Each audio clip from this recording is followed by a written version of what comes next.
Chris. Welcome to This Is Horror podcast. Thank you so much. I'm really happy to be here. I've been listening to you guys for a long time. Oh, well, that is Thank you. great to hear, and we are so happy to have you here. And as you may anticipate, I want to know what some of the early life lessons were that you learnt growing up. Oh yeah, like overall, or that might have driven me towards writing horror or writing at all, or just the things that stand out to me. Absolutely anything that stands out during those formative years. I think as far as if I took something away from my childhood, it was, and I don't know exactly where I got it from, but I had a very strong sense of self early on, even though I didn't quite know who I was, if that makes sense. So, in other words, I think that I didn't get close to really knowing exactly who I was probably until my 30s, probably until I had my daughter at 38. I'm still learning about myself, but I think what really formed who I am going forward was early in life. I kind of had a pretty good sense of the type of person I wanted to be. And so um, that kind of guided my conduct and my decisions, even though I could, you know, I certainly made lots of mistakes along the way, thinking that was who I was, and then going, no, that's not who I am at all.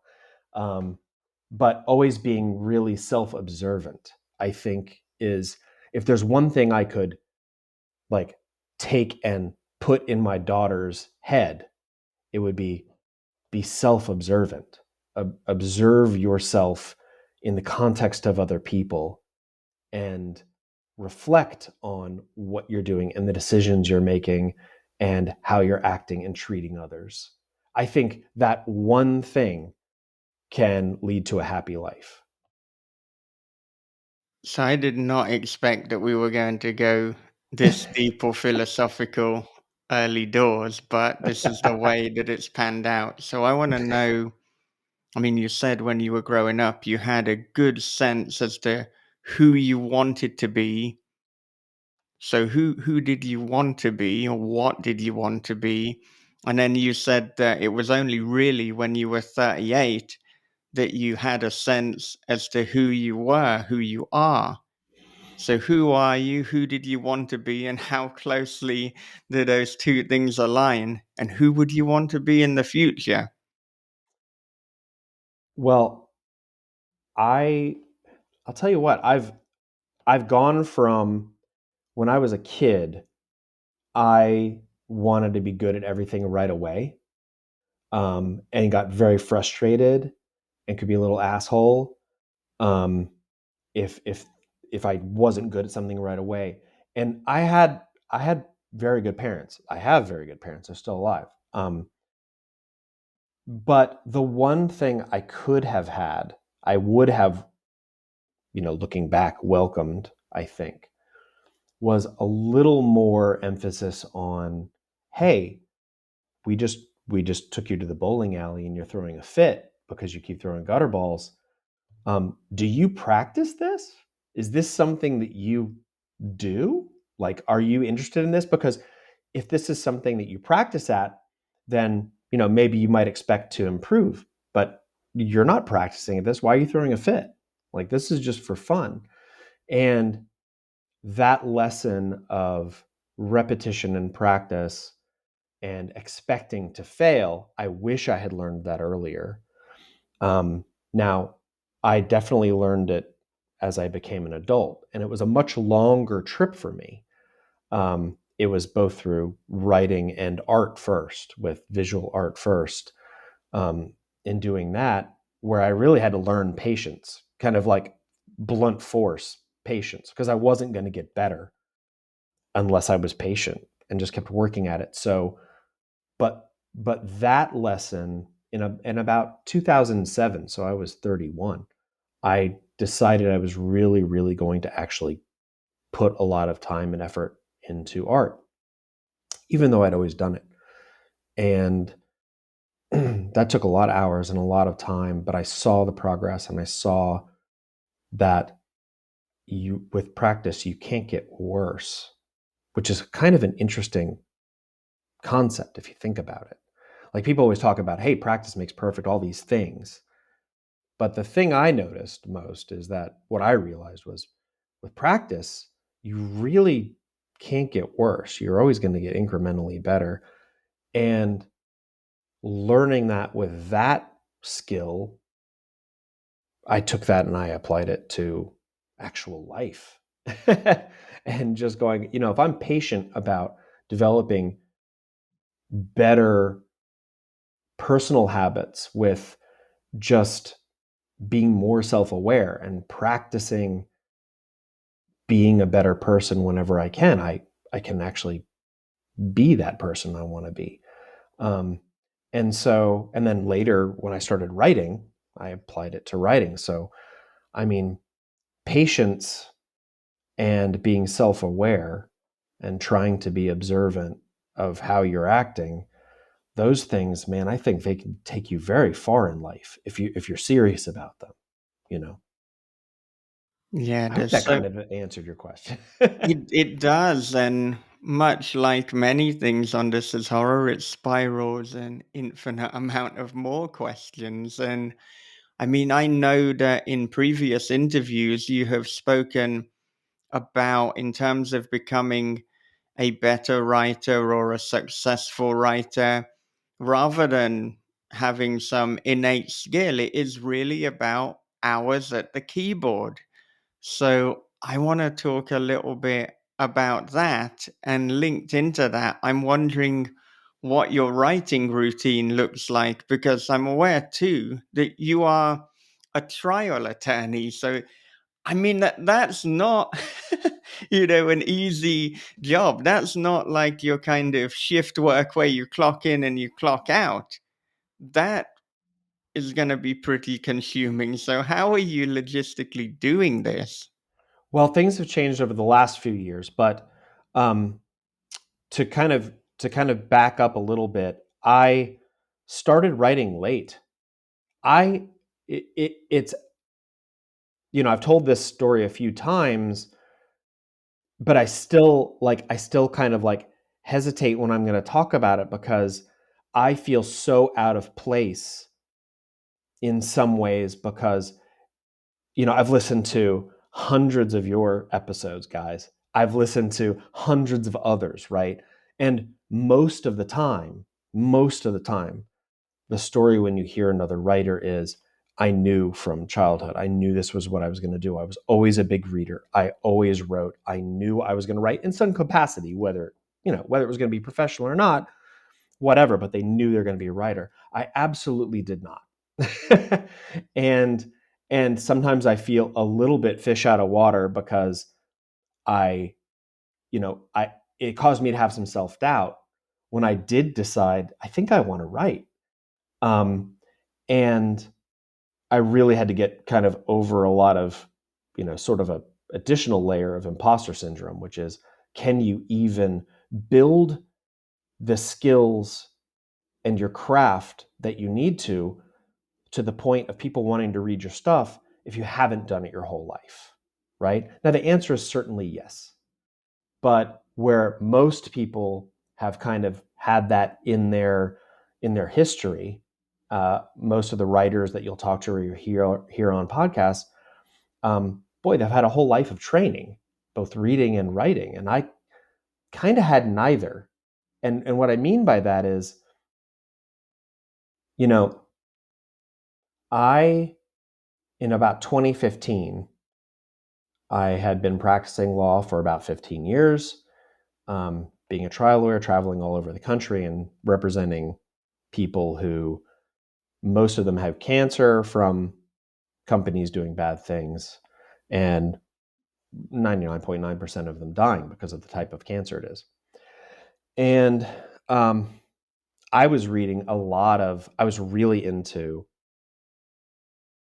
like nonfiction stuff, like some history stuff, a lot of science, like a ton of science. I would pick up Scientific American and read it cover to cover and understand a solid 8% of what I was reading, like a solid 8 to 9%. Um, but what that was doing, I realized later when I really started writing, was that was kind of filling the tank, because I ended up using a lot of that in a lot of my writing. But I um, traveled around the country trying cases for 20 years, up until 2020 in the pandemic. The last case I tried was in New Brunswick, New Jersey, against Johnson and Johnson. We got a $750 million verdict. Now, that has since been the courts automatically reduce it, and then that case was sent back for a retrial on different issues, and then there were settlements and all this stuff. But before that ever happened, we tried the case, pandemic hit, and I, for about 5 years prior to that, I had wanted out really bad. Um, I have one daughter. I wanted to be present as a father. The stress was immense, and um, to the point where, and I don't say this in jest at all, but like there were some mornings where I would walk from the hotel to the courthouse, and I would think, maybe if I just got clipped by a bus, not dead, but just, clipped by one, then I would have an excuse not to do this anymore. Like that's where my head was at. And because I needed to get out. And in the summer of 2020, we ended up settling a bunch of our cases, and I saw kind of a way out. And I have, um, I still am a trial lawyer. I still am at my firm, but I'm phasing out of the practice. And I would be doing that whether I was writing or not, because that was just my time. That was a level of burnout that I don't think I'll ever recover from. So the pandemic was almost a forced sabbatical, because no one was trying cases. The courts were all closed, and that was for the better part of a year and a half or so. The writing started. This is so it's so dumb in so many ways. I went to see in January of 2015. I went to see the movie Interstellar, and it was the first movie my wife and I saw after our daughter was born. It was like she was like 9 months old, and I love that movie. Have you guys seen that movie? Yeah, yeah. Yeah, right. Yeah, So it was like incredible. it's so good. And I came back from that and my mind was just blown. Absolutely blown. And I immediately went on Amazon and I bought a book called The Science of Interstellar by Kip Thorne, who is an astrophysicist at, I think, Jet Propulsion Laboratories. And it's this book that basically explains the black hole they built in Interstellar, and they built it using, you know legit scientific principles, and in fact published all these peer-reviewed papers, because they actually made several discoveries about black hole behavior. Long story short, I was like, people should write science fiction. Is that a thing? Science fiction? People should write science fiction about outer space. Okay. This is my mindset. And of course, I'm exaggerating, but I was like, I want to write stories about outer space. And that's how it started for me. In January of 2015, I was like, I'm going to write like a middle grade story about outer space. 10 months later, I had 98,000 word novel that I thought was middle grade, 98,000 words. Like, I've since learned that's not the right word count for middle grade. And the agents that I queried, they told me that too. And I got a couple nibbles, but I had the bug. And at that time, I was still practicing full time. So at that time, I was mainly writing at night. But then, and I don't know exactly how old you guys are, I'm 48 now, but about 2016, 2017, my ability to write at night, my brain stopped working. And so I would write late at night, and then I'd just be writing. I'm like, this is not working. Like, these words are not good. And I went to kind of writing more in the morning. But now that I'm semi out of the law practice. Most days I'm away from the office. I'm either at home, or if my dogs are going crazy, I'm in a coffee shop. And I write every day. I've written every day since 2015 because I knew one thing for sure. I had to play catch up. If I was going to be serious about this, I had to develop these skills quickly. And so I've written every day since January of 2015, every day. And this wasn't like it was interesting. It was just right place, right time as far as this kind of passion striking me, I guess. And I also realized I needed to play catch up in a big way in my reading because, yeah, sure, I read some fiction throughout my life, but most of it was like nonfiction stuff. And the last thing I'll say about that is, you know, there's a every now and then you hear this sentiment. People are like, there's so much to learn about our world. Why would you ever read fiction as opposed to nonfiction? And I'll tell you, I've learned more about human nature reading fiction than I have about nonfiction because it's an exploration, right? You can learn about what people have done, but it's a discovery, it's an exploration in fiction. And so I've just read constantly and written constantly ever since then because I was like, there's no way I will be able to have a career unless I get my skills up to snuff. So I really ramped it up as quick as I could. And so now you're writing every morning, is that right? Is there a specific time slot? Yeah, so I'll write every morning after I get up. For a while, I was doing like 5 to 7:30 in the morning. Um, and I'm kind of taking a break from that now. I'm doing like 6:30 to 8, and then I take my daughter Mm. to school. I might mow the lawn or do some yard work, and then I might go do one of the various uh, physical things I do. I jump around. I think I'm probably undiagnosed ADHD, but as Gemma Amor once said, she described it as, and it was the first time I've heard this. She described ADHD as, because I've always suspected it that I had it. She described it as a surplus of focus, and that was the first time I went, wait, that's me, because I do finish everything. But I'm like, oh, I'm focusing on this. And then I'm like, oh, I can go focus on this over here and this over here. So my days are like that. So I might go, I might mow the lawn and then go eat lunch and then go do yoga or, jujitsu or play on the weekends, play touch rugby. I used to play full contact rugby. Now I play a version called touch, which Yeah, yeah. it's like the it's like the flag football version of rugby. It's a little easier on your concussion protocol.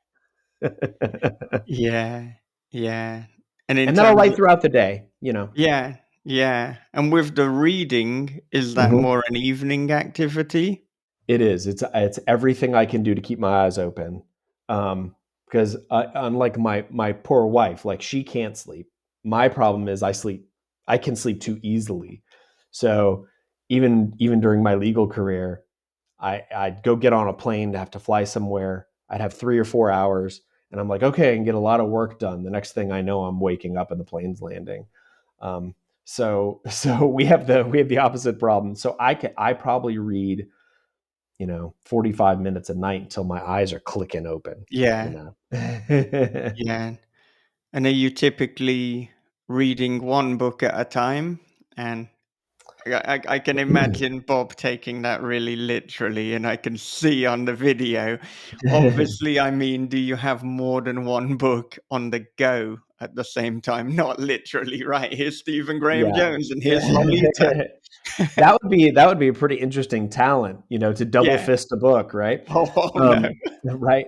But I, for the most part, I go from one to the next. But I have a pile, probably 20 books high, next to my chair upstairs where I read, and I'm in the process of reading all of those, and I will finish all of those. But I read a lot for blurbs now, and I also read a lot of friends' manuscripts. So when those come in, I sort of put down everything and I'll read a book if I need to blurb it, or I'll read a friend's manuscript, because those, of course, are a little more time sensitive if they're looking to get it to their agent or they're querying or whatever. So I read a lot of books that I can't go on Goodreads and, give it 5 stars, because, Yeah.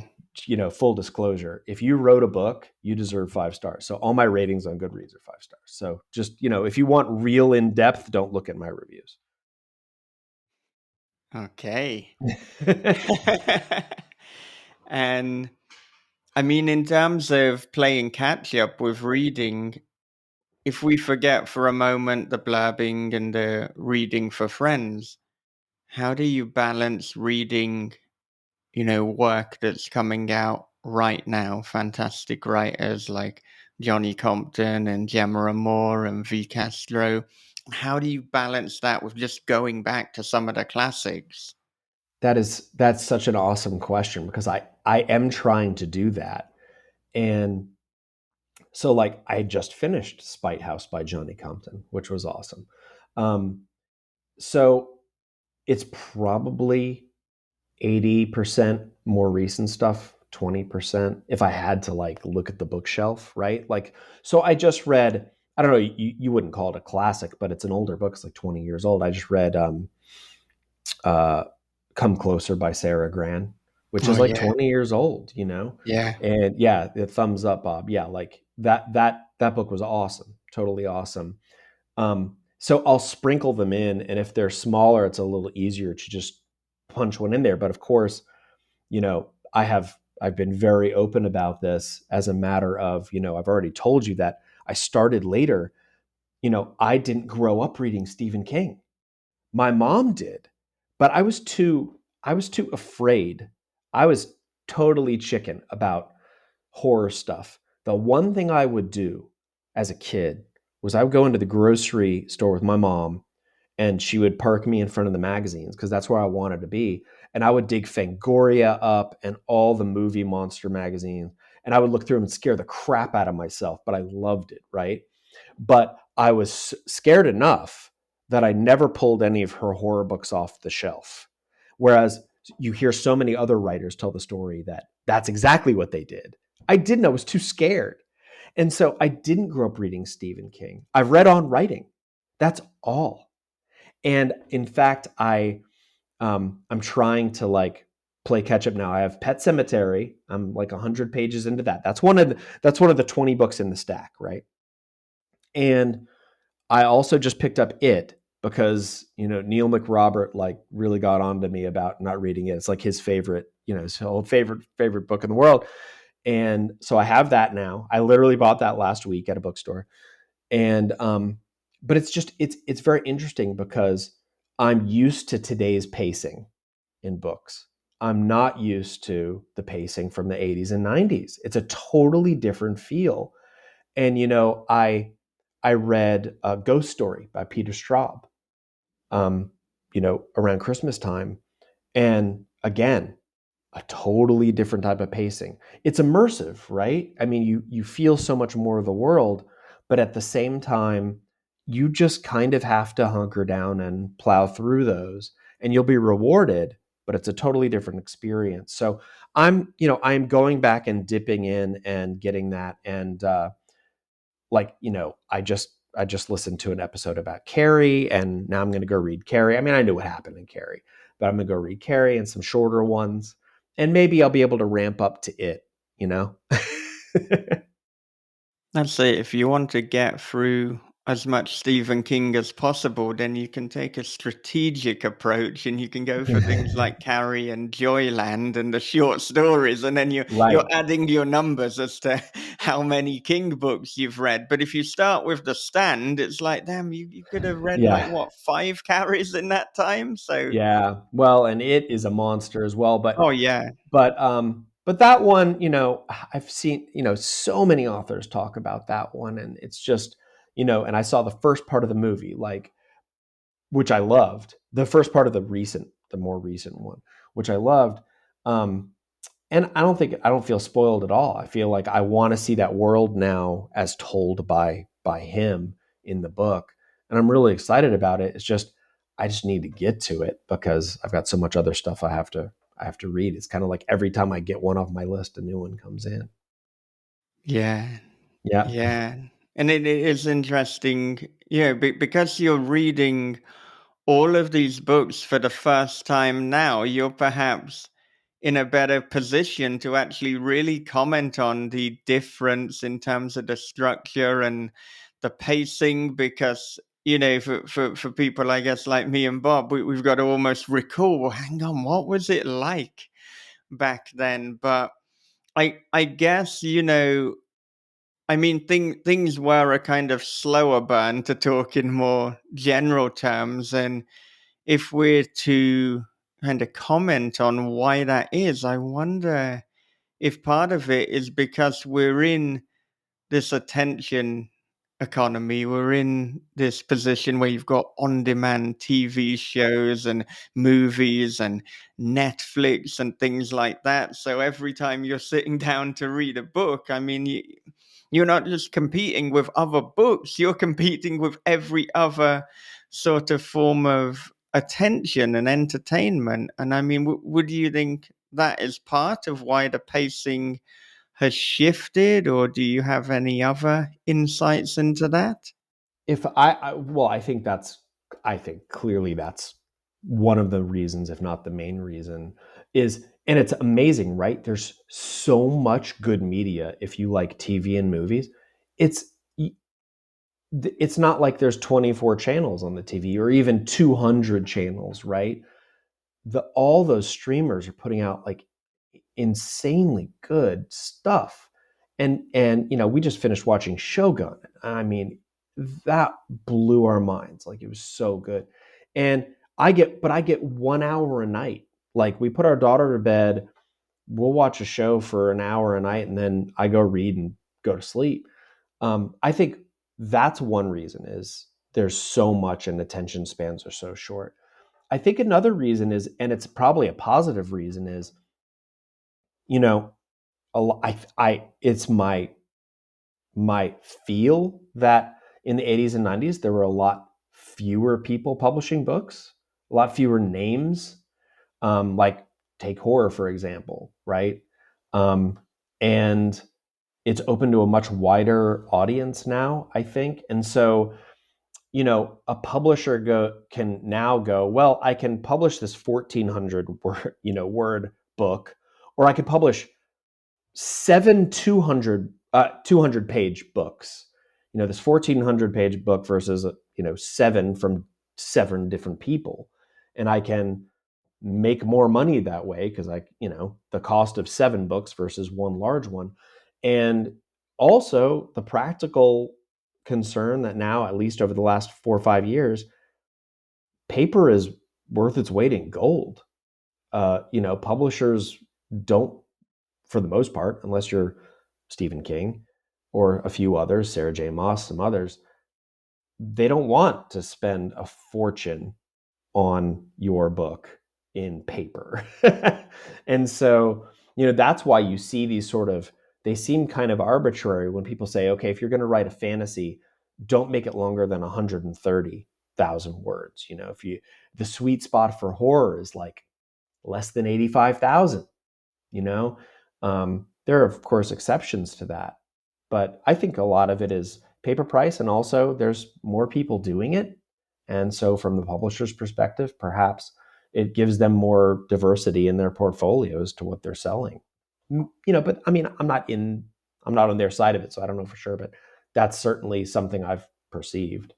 Hmm. I think it's all of what we're talking about. But one thing that I've noticed too is that it seems like a lot of literature, especially genre literature in particular, and I've noticed this over the last couple of decades, is that it's actually controlled by, or it's tempered by, what kind of film media that we have. If you notice, like if you look at the '70s horror, it was a little bit more quiet. It was a little bit more, engaged, a little bit more immersive, and the films were not really, especially American cinema. It wasn't that hard hitting. Okay, and then as the time goes on, it got more and more ramped up, And then if sticking with horror, if you look in the 80s, then you had these, really classic film, Friday the 13th, comes out, Nightmare on Elm Street.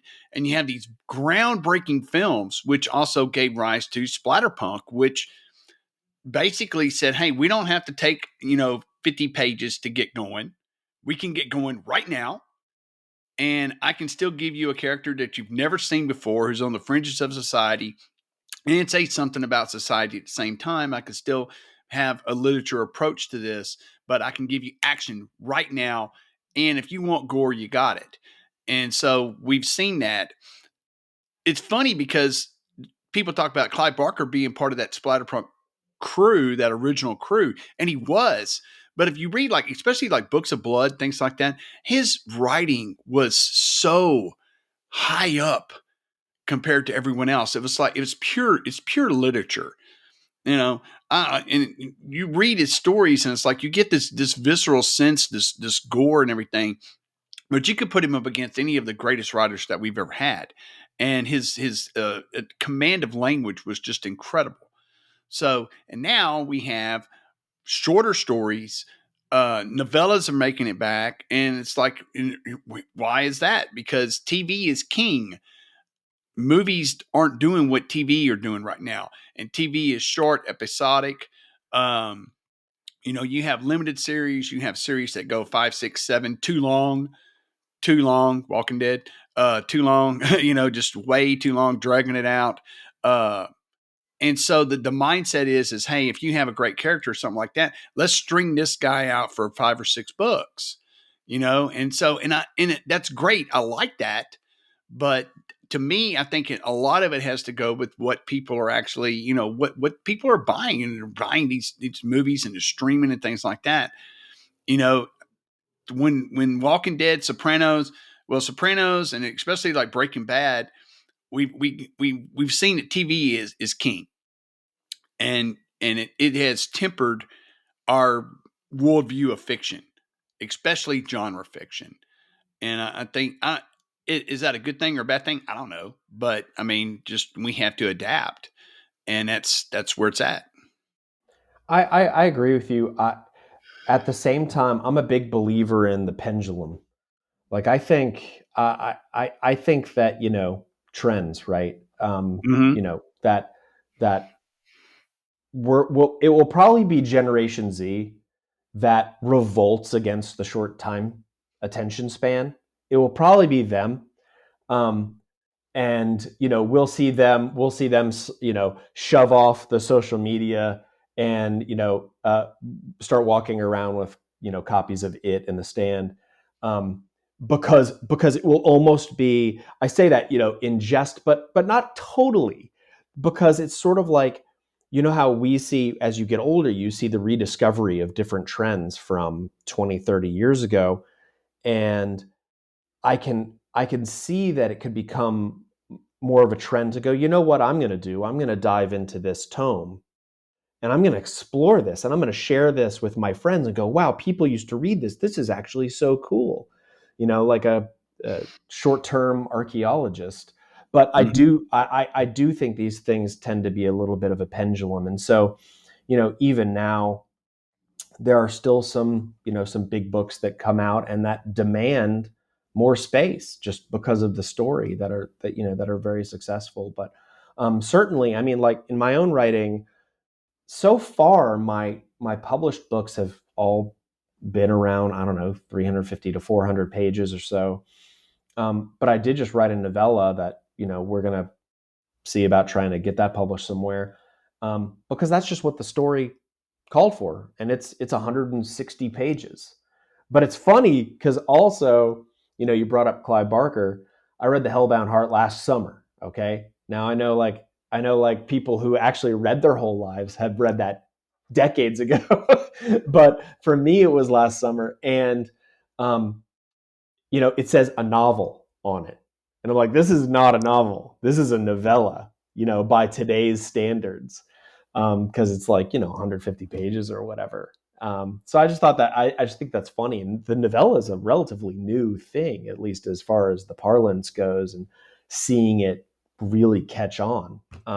and I'm really enjoying it. I like taking some horror in, bite-sized pieces sometimes.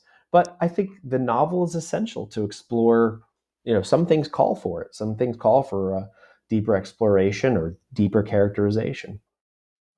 Yeah, the pendulum is definitely swinging back. I mean, we got big books like The Yeah. Deluge by Mark Lee, Right. the one by Mariana Enriquez that came out.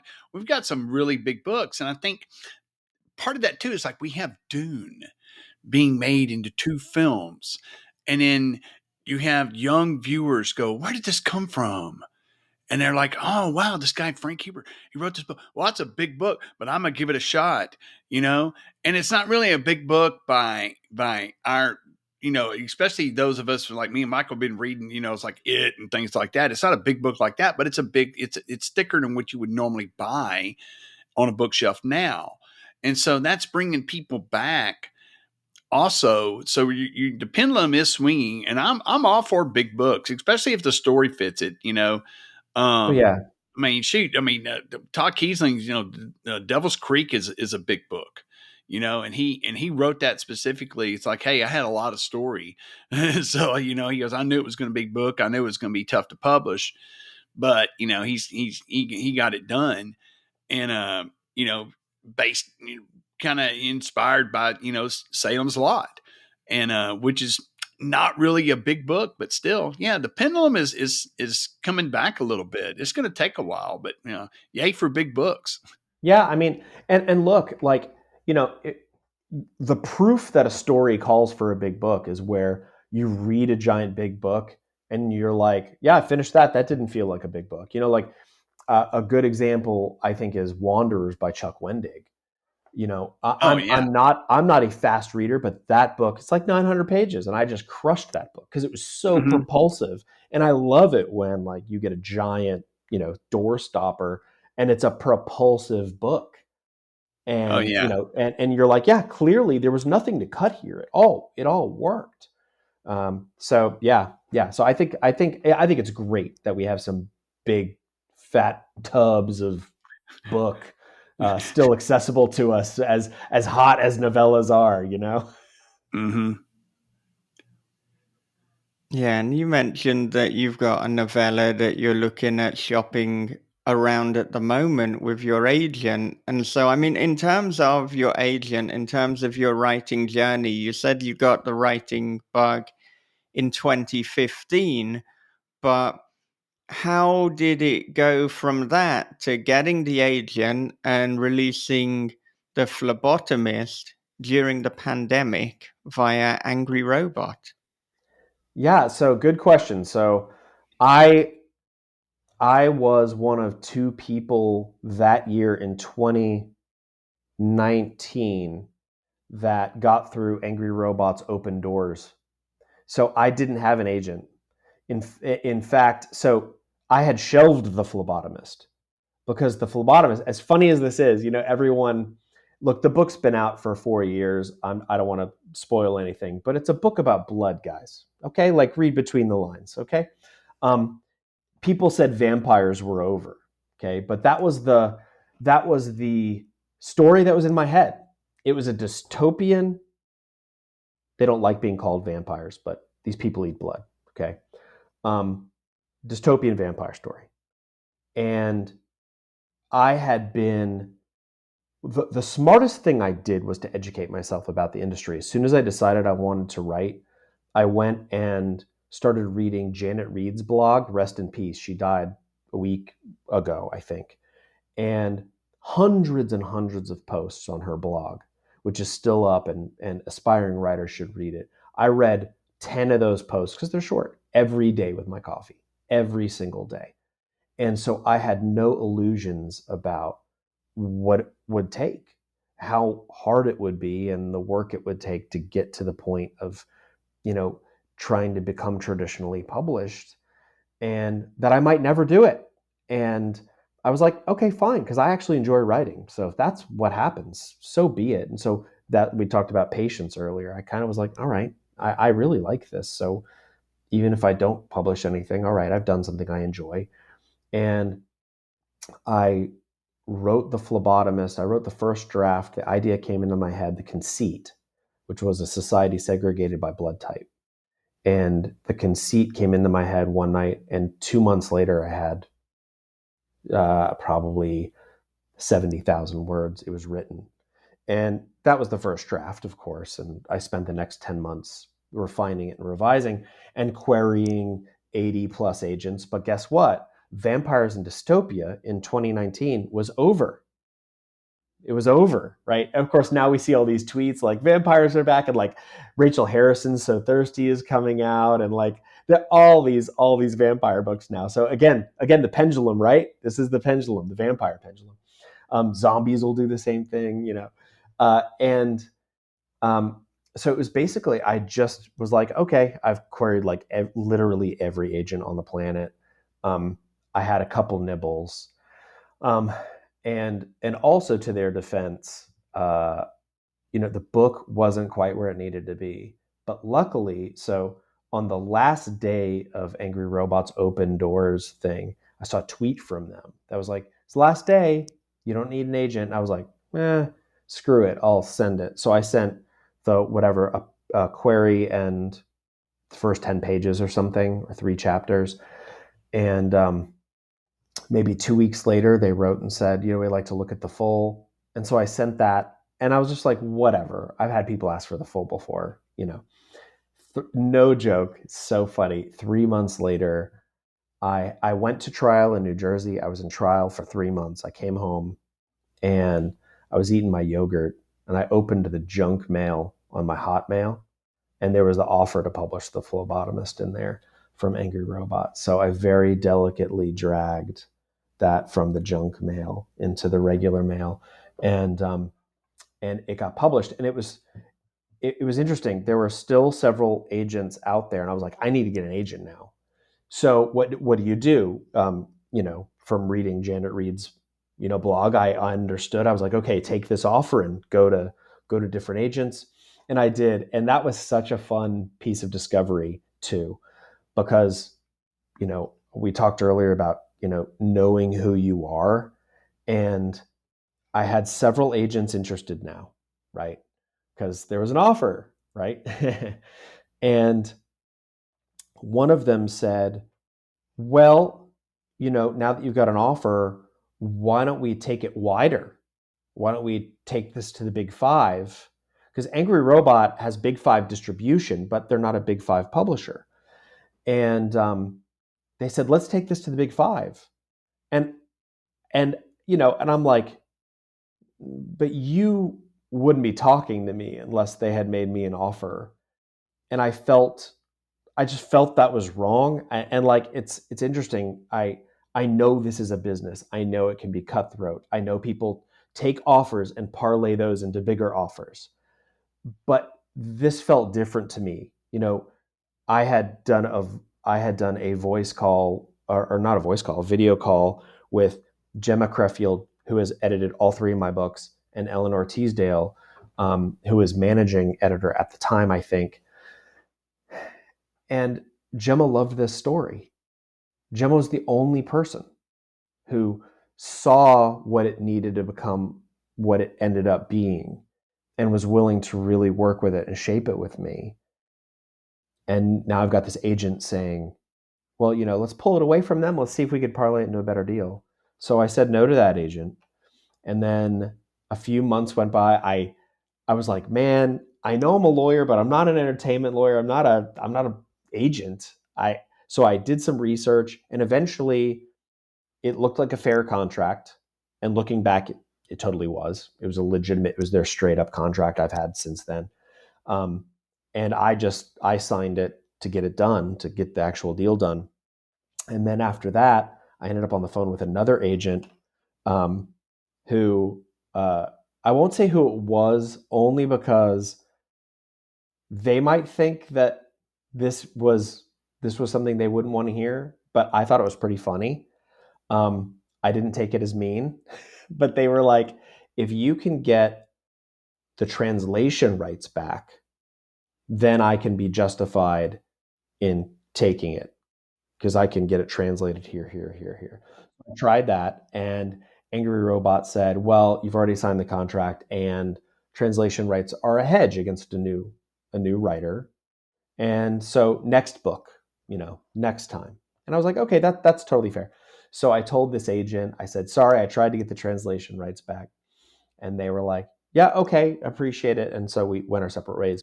What that agent said was, as they were talking to me about the story, they said, it's very cinematic. It's a fun, entertaining story. Your writing is serviceable. And I was like, awesome. Awesome. I'll take serviceable at this point in my career. And but anyway, Gemma then had it. We did a phone call where she had 25 things that she wanted me to do. It was a lot. And fleshing out character, fleshing out world building, all of this, because I tended to write very sparsely. I like to leave. I err on the side of leaving a lot to the imagination, but I've become a fleshier writer, I guess you could say, since then. And it was funny, at the end of that conversation, I said, okay, so this feels like maybe you want me to add, about 25 more pages or so. And she said, no, more like 100. I was like, okay. And then I went back to trial in New Jersey. And for the month that I had to do these edits, I was in trial during the day. And then after court, I would prepare for the next day. And then from about 11:30 at night till 1:30 or 2, I would revise the Phlebotomist. And I think I had to ask for like an extra week or two, got them the edits, and then it came out. And so that, a few weeks after it came out, it was selling well enough that Angry Robot said, do you want to do another book? And I was like, you mean you'll publish another book? And that was when I was able to get my first agent, Hannah Ferguson at KT Literary. And Hannah sold Stringers, which was a straight up space opera, humorous sci-fi, lots of dick jokes. It got a starred review from Publishers Weekly, because it actually, if you break through sort of all the potty humor, there's some very deep things happening.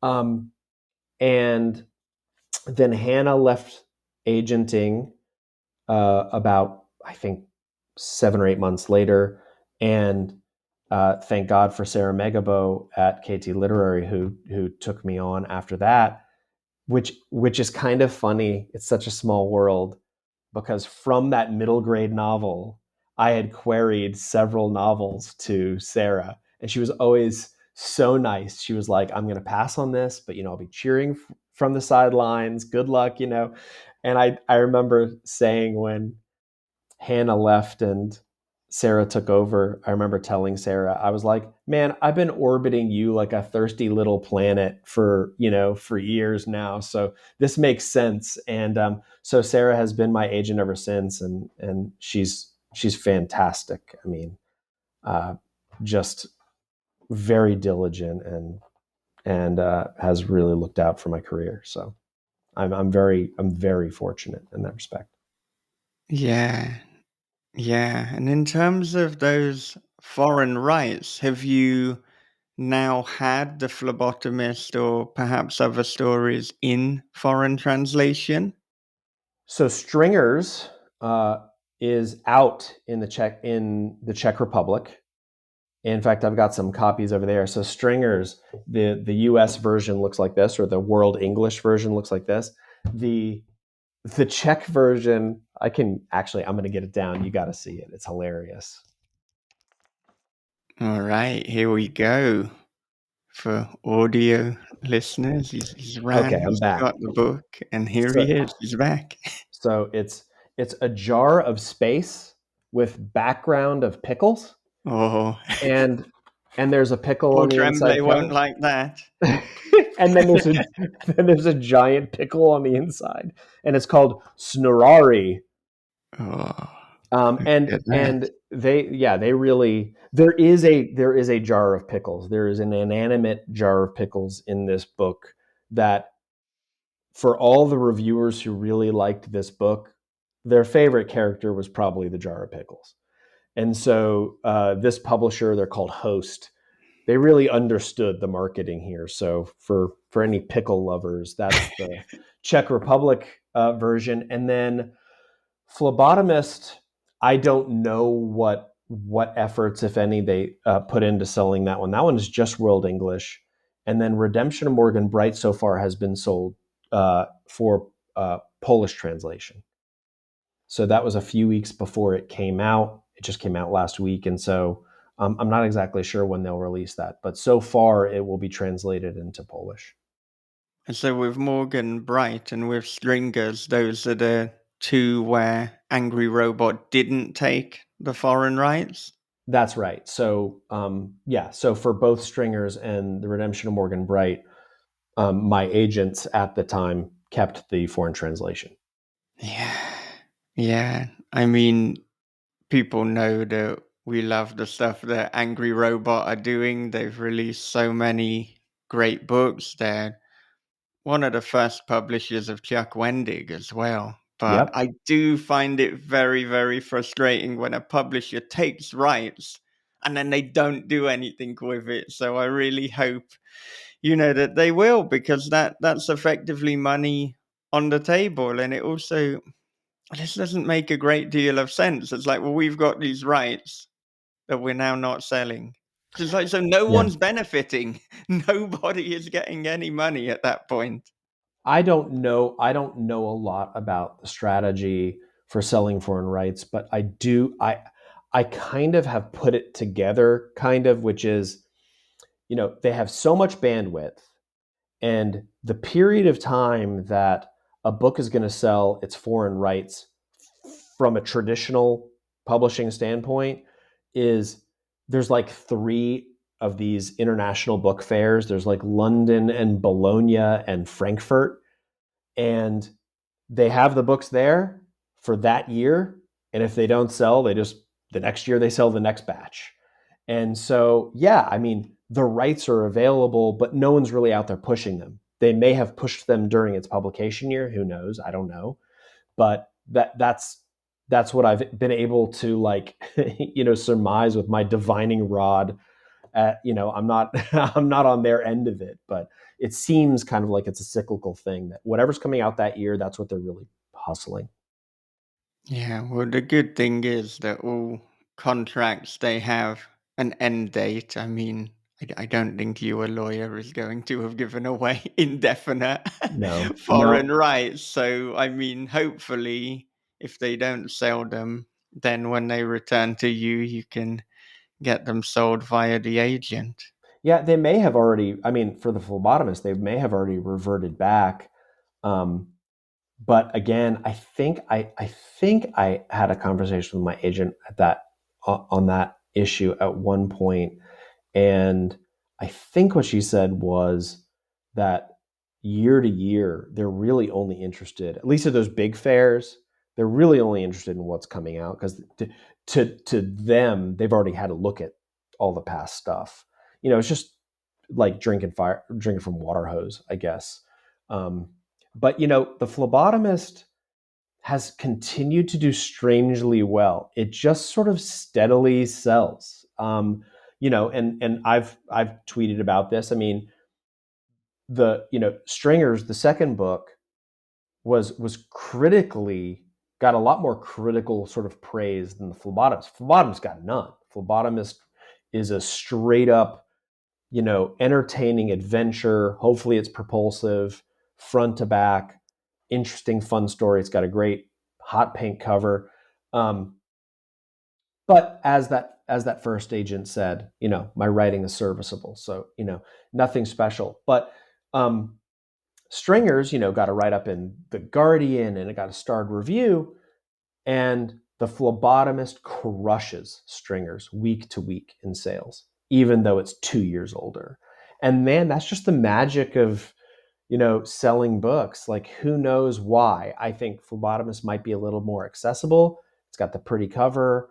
I did learn an important lesson in sort of pitching a book. I always pitched the Phlebotomist as a near future dystopian where society is segregated by blood type. But when Stringer's was coming out, I was just having a grand old time on Twitter talking about how much it was about insects having sex and all this stuff. And as funny as that is, I don't think that got readers. I wasn't really talking about what it was about. And the pitch, the pitch, as I learned at AuthorCon, as I was selling the book at AuthorCon, and sold almost every copy I had of Stringers at a horror convention. I was selling a space opera. Um, was it's about two stoners who get abducted. That's so easy. And there are certain people who hear that and they're like, yes, that's a fun story. What, Harold and Kumar in space, kind of, you know? That was, but it was 2 years too late to pitch it correctly. And none of us came up with the correct pitch for it because there was so much going on in that story that we were kind of all over the place. So I have learned my lesson that now every book I write, I have a one sentence pitch that hopefully has a really good hook in it. And I'm thinking about that from the second I sit down to write it to till when we're taking it on a submission. Yeah, I always try to make sure that when I'm pitching my own books that I'm kind of comparing it. I've got comps, I've got other things. So, you said Harold and Yep. Kumar in space. And often as well, even though we're writing in the book world, people seem to get it quicker if you do use a movie as a comp, even though there will be some people who say never do that, but it just tends to resonate more. Yeah, I think it does because it's a visual. They literally have an idea. It's not just one that they have to conjure from reading the words or remembering how they felt reading the book. They could see it the second you say it. So, like, I'm 150 words into a new novel, and I'm kind of describing it as Bird Box plus The Last of Us, but it's not zombies. you know, There you go. it's something else, but that's pretty concise. And you get a book, and which was also a movie, and you get a TV show that people love. So I will not make the mistake again of not knowing how to pitch the book when it's out in the world. Yeah, and if we think about the three books that you've got, I mean that they're all kind of in the sci-fi space, but at the same time they're very different. So the Phlebotomist, it's sci-fi horror, Stringers is sci-fi stoner comedy, let's say. Right. Uh, the Redemption of Morgan Bright is definitely not a comedy and is much more in the horror zone of things. And then you mentioned the novella, that's a horror. You've got a dystopian Bird Box horror coming out too. So, I mean, is there a strategy? Would your agent like there to be a strategy in terms of genre and trying to be in a certain area with your fiction? Or is it a case of these ideas come to you and, like people like Joe R. Lansdale, it may be very, very different from book to book. And so the genre, the distinguishing feature is you. Well, I thought that might be when I wrote Stringers. I thought that might be what I did because it was so different from the Phlebotomist. And, in terms of just like marketing, like the marketing and industry and everything, on the one hand, I was like, well, I'd like to be known as someone who changes it up every time. But on the other hand, all those readers from the Phlebotomist who loved the Phlebotomist, most of them were not the readers for Stringers. And so I may have built my readership a little bit by the people who read Stringers, but a lot of those people were not people who read The Phlebotomist. I didn't have that carryover. Now, the truth of it is that I believe that, and I had some friends who read The Redemption of Morgan Bright very early, a very early manuscript, and they said, "I think this is where you are. I think this is you." And I'm glad they said it because I felt that way. And I think I've always aimed at horror because the short fiction I've been writing for 6 years now is virtually all horror. There's like 2 sci-fi stories, and then there's a couple of weird ones. The rest are all horror. So I think I was like naturally going to get there. But I had to empty the tank on the ideas that came into my head earlier. And now, Redemption of Morgan Bright, it's contemporary / near future. There's you get some indications that there's a little bit of technology, but it's all technology we have now. And I didn't want to make it a story about the past because I think the themes are very relevant to the present.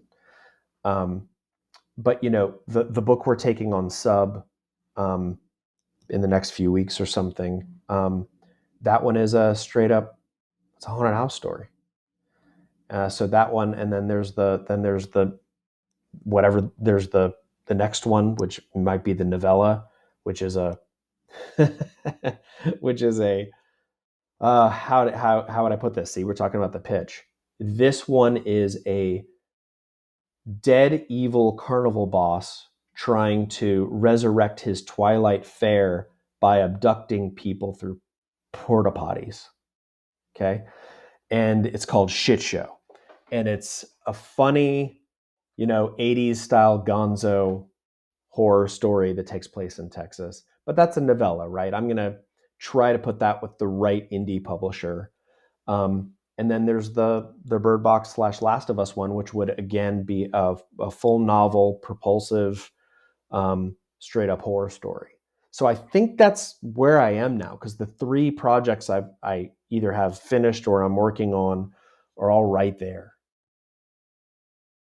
The Porta Potty horror comedy is the book that the Stringers fans have been waiting for. They're like, That is right. yes, Well, finally. the That sounds big like a ghoulish book so much. I mean, it's it's just like it's. I'm like, it's so oh funny man. you say that. It's so funny you say that because I've talked to Max about it, and I said, okay, Max, here's the 2 titles. It's either Shit Show or it's Portal Potty. Which one is the better title? And he's like, it's got to be Shit Show. He's like, because no one else has one called Shit Show. You'd be the one. Shit Show it needs to be a title. And I was like, I kind of agree with you. There's a chapter called Portal Potty, so Well, Yeah, but that's you gotta get that out in the world soon. Now that you've said that on the now that I've said podcast, it, I know. you gotta be the first one.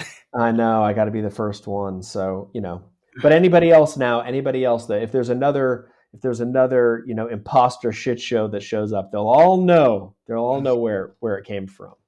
But Yeah. that one's written, and I've spoken with a couple of indie publishers about if they would be interested, and I've got some interest. So we'll see if that ends up going somewhere. That'd be nice. It'd be nice to do a fun novella. So yeah. with That the fun sounds like fun. novellas, is that more something that you will get the deal rather than your agent? I mean, I'm wondering how your agent would even feel about pitching a novella called Shit Show. I mean, like obviously, like it reminds me a little bit of Brian Asman putting out "Man, Fuck This House." It's Yeah, definitely an arresting title that will capture your attention. it's a great title. God, I mean, I think there's a lot to be said for titles now. I mean, you look at everything Eric LaRocca has done, and things have gotten worse. I, I mean, that got people to pick that book up. That and the cover art, right? I mean, before they knew anything about it, I think virtually every horror fan would pick that book up and go, "What is this?" And so there's a lot to be said for a good title. And I have talked to my agent about it, and we have some plans for it. But uh, and I honestly, we haven't spoken about how we would handle it. But she's my agent, and so I don't go and try to get deals without involving her. So she would be involved. Yeah. Yeah, no, that makes sense. And I mean, we've mentioned a couple of times your new book, The Redemption of Morgan Bright. So it is time to go deeper with that one. So, All I mean, right. to begin with, I know that there are a variety of ingredients that went into this, but I mean, from your perspective, what was the starting point, and what were then some of the more pivotal moments that helped shape the story?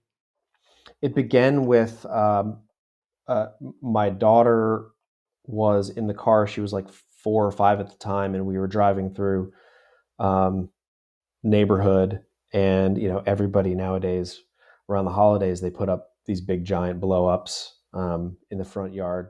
For Halloween, we've got a giant oogie boogie in our front yard, and it was Christmas time, and it was like a 20-foot tall blow up Darth Vader with a candy cane lightsaber, and she doesn't know who Darth Vader is at this point, and she just says, "Look, Dad, it's the Christmas witch."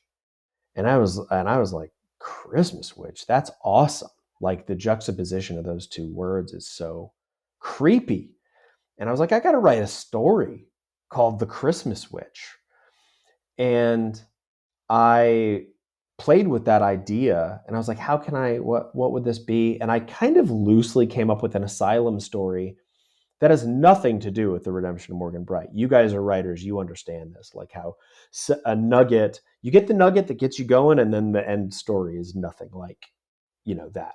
But I had kind of the bare bone ideas of a story, and I probably had that idea before I ever started writing Stringers, and I was playing with it, and then kind of put it down, and then after Stringers came out, I wrote a 520 page second world fantasy that my agent took on submission, and it died on submission. And she still to this day is like, she's like, I don't know how that thing didn't sell. So hopefully we can maybe use it as a book too, if I ever am fortunate enough to get a 2-book deal. We'll see. But so I wrote that. Then I came back to what became Redemption of Morgan Bright, and that was The Christmas Witch. But by then, things had changed in my life. My kind of views on some things had changed. A lot had happened in our social milieu, to use a $3 word, or $10 word. I don't know. What's the saying, Bob? Is it a $10 word? It's a $10 That's a word, but ten I dollar. guess Yeah. you can $10. decide if you're like, okay, that one is more $3. It's not quite Yeah, 10, but it's better than your regular word. It's yeah. a yeah. But you get my point, and Roe versus Wade had just been overturned, and that, and of course my research and learning about Nellie Bly, um, the journalist from the 1800s who had herself committed to a women's asylum in New York, that all kind of coalesced, and I think those were the main driving forces that really propelled me into the story that Redemption of Morgan Bright became.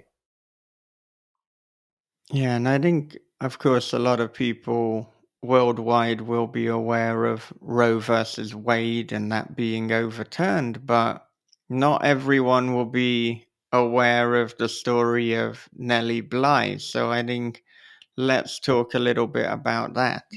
Sure, sure. Nellie Bly. The book is dedicated to her. It doesn't say Nellie Bly. It has her real name, Elizabeth Jane Cochran. And because I still, even having read so much about her and talked about her so much, the audacity and the courage at age 23 in, I think it was 1887, to have herself committed to a state hospital is mind boggling, right? She assumed a false identity. She was a journalist. She wanted to do an expose on how the patients were being treated. So she made herself one. In fact, she did it by transitioning through like a halfway house for women, where she went in as Natalie Brown, right? Nellie Bly, Natalie Brown, um, began to act a certain way so that they would call the doctor.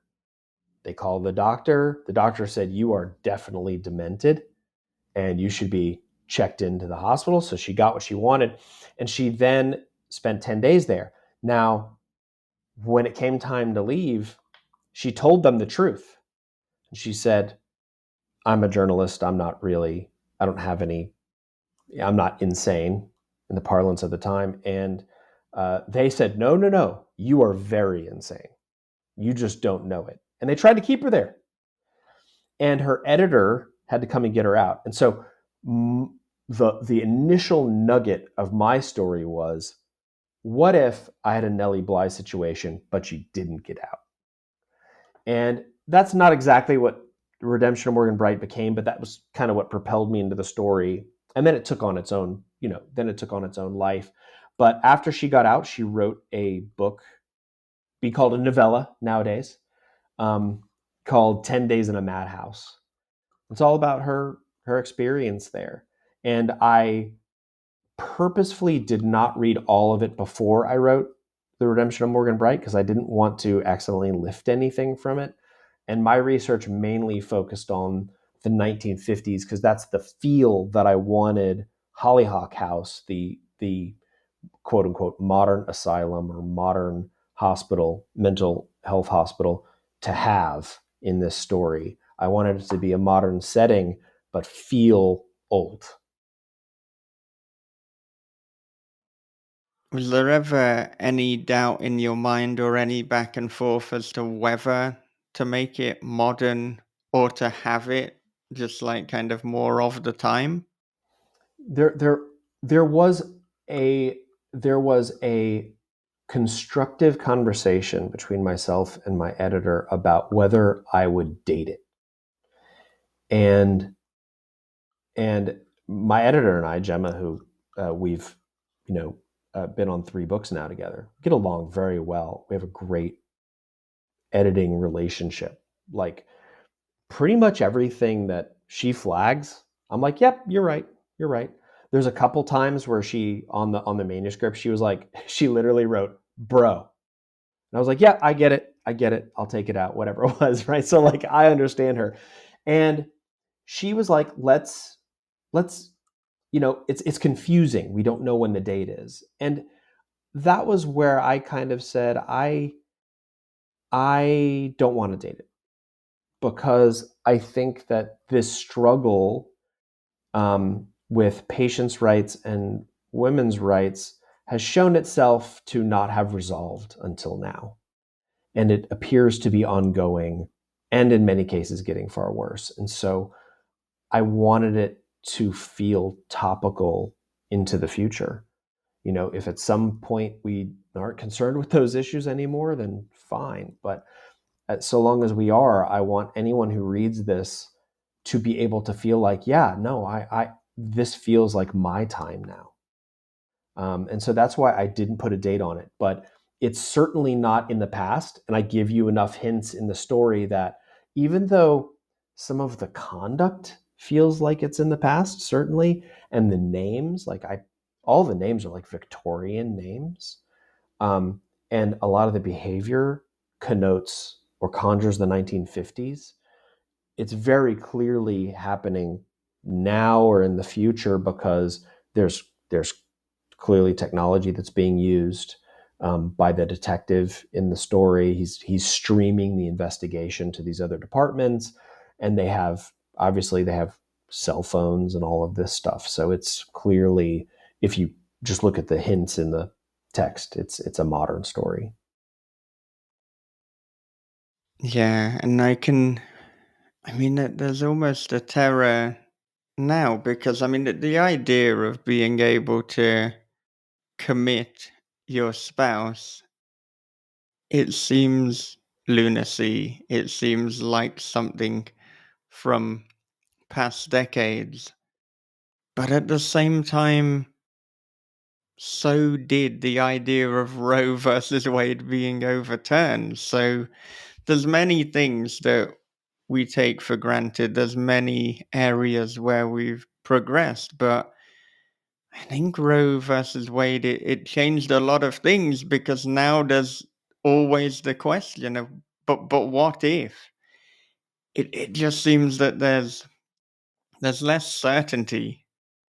Oh, right. Of course. I mean, the United States in the past in the past year or two, from once Roe was overturned, now there's laws that people are trying to pass. The right wing in this country is trying to pass against IVF, against contraception, against traveling through certain cities in our state, me and Bob's state of Texas. You can't travel through certain municipalities if you're leaving the state for abortion care. And there's proposed laws on the books in both Texas and Nebraska, where the Redemption Morgan Bright takes place, to get rid of no fault divorce. You can't initiate divorce proceedings in Texas or Missouri if you're pregnant. So that's all happening now. And yes, so I resurrected an old law from the 1800s where men were allowed to have their wives committed really for any reason. And yeah, that one hasn't made a comeback yet, but all these other ones are. And so this is also a little bit thematically, this is also a little bit of you know, a lesson in, hey, just because we've gotten to a certain point doesn't mean things can go backwards. That we've watched it happen, and so it might seem out of reach, but all it takes is a new law on the books for it not to be anymore.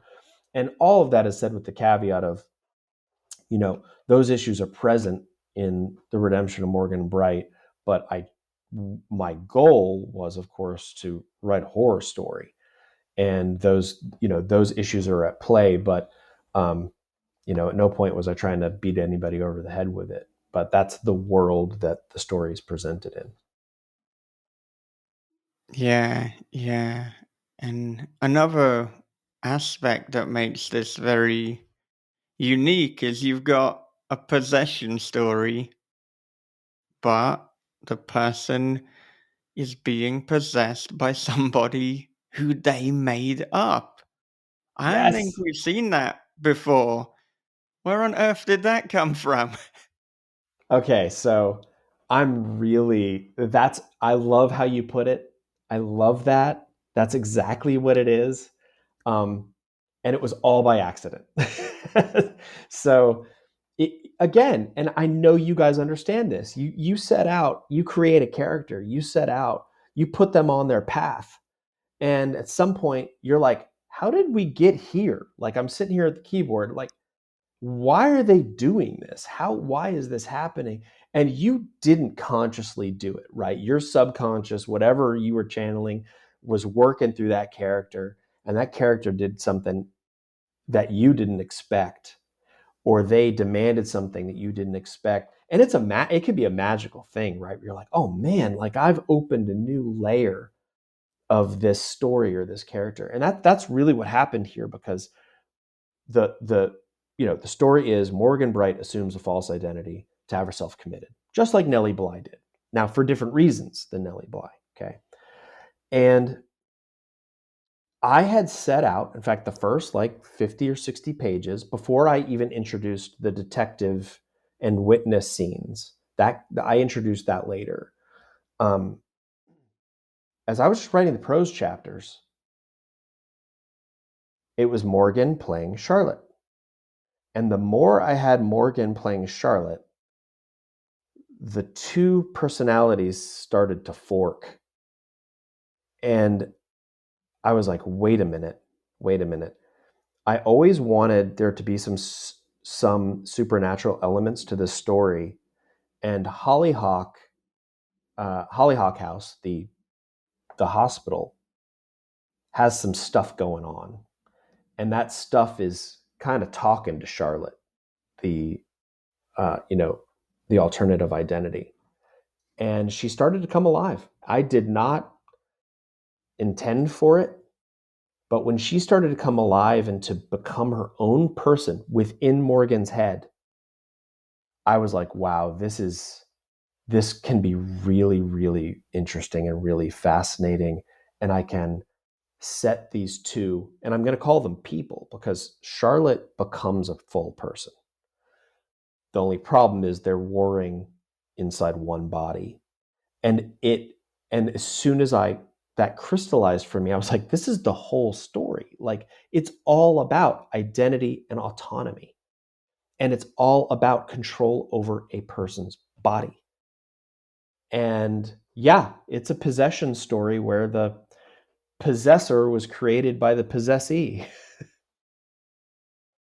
Yeah, and it then creates that kind of terrifying idea of like even what is reality. And if you imagine something, if you create something, you can't just put it away again. It's then manifested within the real world. And I mean that gives it a sci-fi edge as well. Yeah, I saw Bob get excited when I mentioned Come Closer by Sarah Mm-hmm. Gran. And that I read only a month and a half ago. So I never read that. And as I'm reading it, and that's a demon possession story. And as I'm reading it, and there are these jumps in time that the possessed person is like, I wasn't awake for that. What was I doing when I wasn't sentient or aware? That's like an immense amount of horror. And especially, and in this story, you start to figure out what Charlotte's after. And what Charlotte is after is not anything that Morgan wants. And so that kind of added an additional layer to that, of these diametrically opposed individuals living in the same mind. Mm-hmm. See, and I like that kind of fiction that does that, where they take something and create it out of nothing. I remember, and I think in I want to say in the late 50s, early 60s, they had a group of people who basically created a ghost as a game, and they became haunted by their creation. Now you're looking at it from a scientific aspect, from a psychological aspect, and yeah, they maybe had some kind of group psychosis happening or something like that, to where there was a lot of coincidental things that happened. But the idea of that concept is very intriguing to me.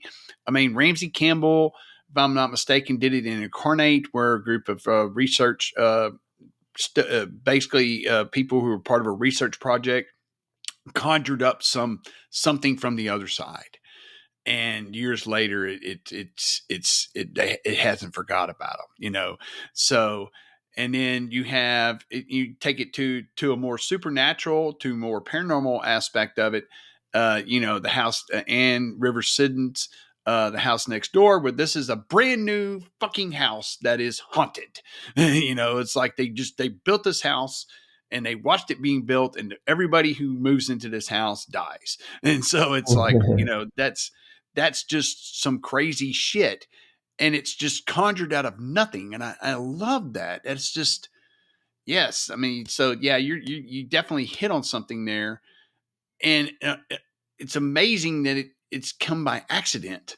And it's like, it's one of those things, if you would have tried to do it, you couldn't have done it, you know? Yeah. Yeah. Yeah, that's exactly right, Bob. But I write, so I paint too. And I'm going to make an analogy, and maybe it will work or not, but when you paint with oil paints, you just kind of you do, if you're me, you do 15 or 20 sessions before you have the finished piece. And the the contours and the resolution just get better and better and better as you go. And that's kind of how I write too. So, I'll write, and by the end of the first draft, that's when I know what the story really is. And that's when I know who the characters really are. And so then I go back to the beginning and I backfill, and I shape them to who I have now discovered they are, right?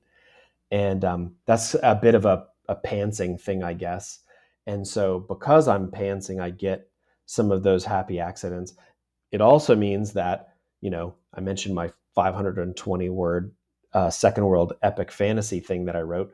I wrote that book 3 times because I'm a pantser. So the first 2 times didn't work. So I had to write it again. So, you take the good, you take the bad when it comes to pantsing. But in this case, it presented some just really fascinating dynamics that I had not seen before. And of course, take that with a grain of sand, because we all know, as I've said, I've been playing catch up on my horror for several years now and reading as much as I can. But I had not seen that particular way of it being done before. The closest in tone was, for me, was The Last House on Needless Street by Katrina Ward. Um, Totally different story, but a similar dynamic, because of course that's a story about dissociative identity disorder. Different causes, different traumas, but similar vibe. So since we're talking about the supernatural and possessions, I always like to add some color by asking people, what are your own personal beliefs regarding the supernatural or lack thereof? I love that. I'm um, I'm agnostic in all things, which means, right, that if I'm presented with evidence that can convince me of something, then I will believe it. Um, so, for me as an agnostic person, when it comes to the issues of supernatural or paranormal stuff, I love the sandbox of what if, right? I love it. And that's why I think the horror that I'm drawn to, and really all the fiction I'm drawn to, is the type where there is an element of something that's a little bit unknown, something that's a little bit maybe bigger than us, or that we can't quite get our heads around. And I like stories with, haunted land, or poisoned land, however you want to put it, or just a phenomena we can't explain, and then putting a group of characters in that scenario. And for the most part, I kind of like maintaining that mystery. And I have a mystery in the background in The Redemption of Morgan Bright that's kind of ticking along, and that is also sort of pushing things forward in this story. And it is sort of a catalyst for these characters. But yeah, for me, I don't have any specific beliefs about, ghosts or anything like that. But, it seems like every new thing we learn about our universe, so going science hard here, e- every time they discover a new quark or a new particle that has properties that we don't understand, I think the world of paranormal or supernatural and the material world we live in are far closer than we might expect. We just don't have the link yet. And maybe there isn't a link. Maybe there will never be a link. But because belief is strong and the desire to believe is strong, um, amongst human beings, because it's fascinating and it's interesting and it can be entertaining. Um, but I'm not willing to discount the existence of, you know, a third plane where there are ghosts and spirits. Can I tell you I believe in it now? No, I haven't. I personally have not seen evidence of that. Would I like to see some? Maybe. I think that'd be pretty cool. Or not, because I'm also a total scaredy cat. Total scaredy cat. Yeah, I wonder how far you would go to see if you could find evidence. I mean, we hear of like, okay, this is purportedly a haunted hotel, a haunted pub. This is a haunted asylum, which I think that's another level. I mean, would you stay in these places overnight? If they're renowned for that, and it's like, well, let's test this out. No, the answer to that is hell no. Um, Yeah. and it's hell no because man, I get scared in my own bedroom. Okay, and it's because I've got this combination of I'm open to things, right, and I'm also man, my imagination just goes. So I will, and it's a nightly thing. As I'm going to sleep, man, I hear every noise. I get little as I'm falling asleep, I get little flashes of light sometimes that aren't real, but my brain is doing it and I think I see it. So that's in my house, man. There's no way I'm going in an old abandoned asylum. Although, interesting side note, my little sister, who's 4 years younger than me, she went on in the late 90s. She was in college and she went on that show Fear Factor on MTV Oh yeah, yeah. where it's like five people and they give them a whopping $5,000 to share if they make it through the night. And they had her in a north abandoned cement factory in North Carolina. And we watched that episode. I was like, fuck no. Like, she's way braver than me, man. There was no way. And she made it all night. She stayed there all night and they had her they tell all these like crazy stories. And they had her go into this room that was like full of crickets and pitch black, no light whatsoever, and sit in a rocking chair. I mean, dude, get out of here. No, my sister is way braver than I am. I've been watching a lot of those ghost shows, Ghost Hunter, Ghost Nation, primarily because I have a longstanding project we're trying to do research on, and so I want to kind of get familiar with the technology and stuff like that. And I'm like you, I'm presented with evidence, I will believe something without it. Mm-hmm. But I can imagine how I would go on one of those shows with my overactive imagination. I would be the Totally. worst ghost hunter ever. I mean, it's like usually within like a couple minutes, they're like, "Did you hear that?" And of Yeah. course, on the audio playback, they have to crank it up so loud, to where it could have been like a rat fart, or something like that. But they hear, and it's like, yeah, it's like okay, and it cracks me up because it's like, yeah, they have to turn their volume down. It's like, all right, I'm gonna crank it up. You can hear it.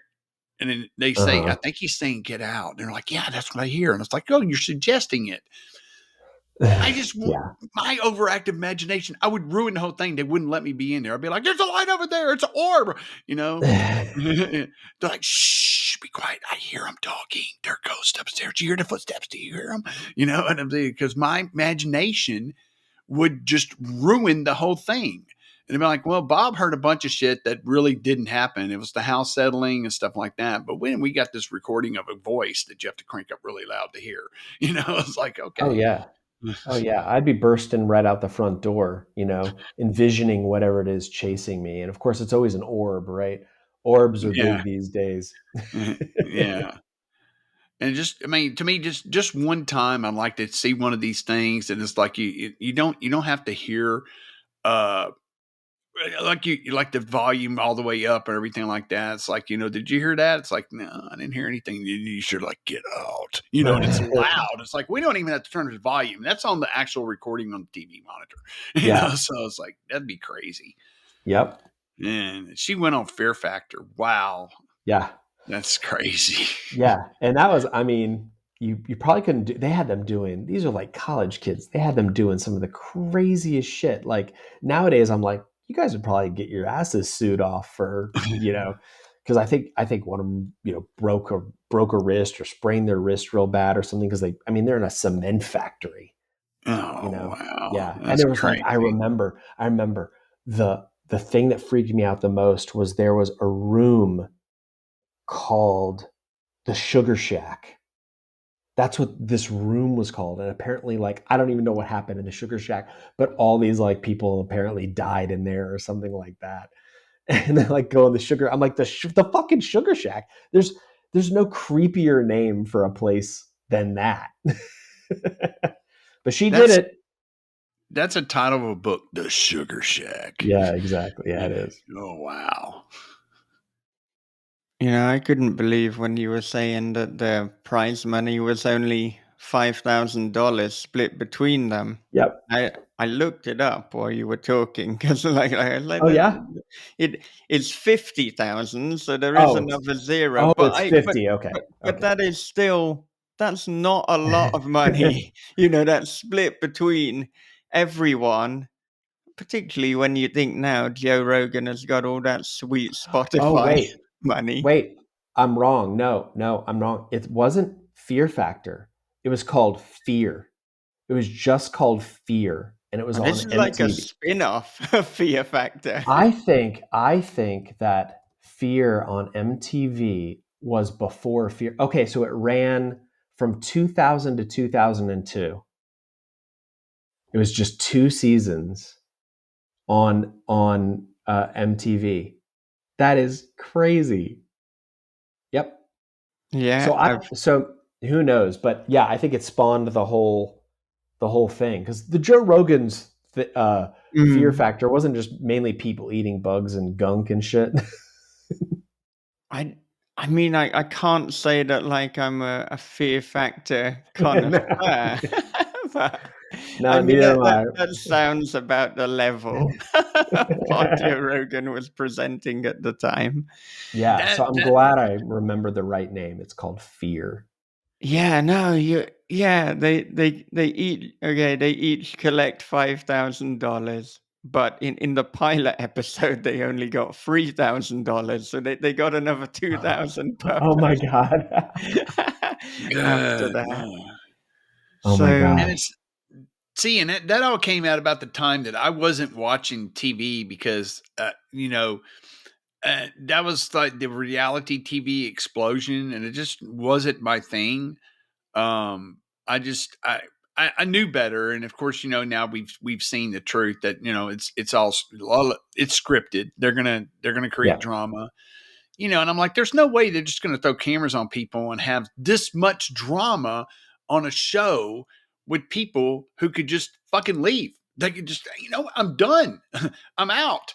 And they keep them on the show, and it's like, come on, man, y'all are sucked into this. This is fake.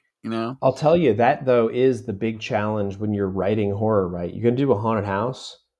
How do you keep them there, right? And how do you come up with new ways to keep them there? There's financial pressure, right? We bought the place, mhm. we can't afford to go anywhere else, or it's a family heirloom or whatever. And what was interesting is I thought Johnny Compton did um, a really cool spin on that in Spite House, where Mhm. they knew the house was haunted. They were told the house was haunted. They found out it was haunted the very first night they were there, and he had slightly different reasons. They were under financial pressure, but it wasn't because of the house. And he was Yeah. determined to stay there.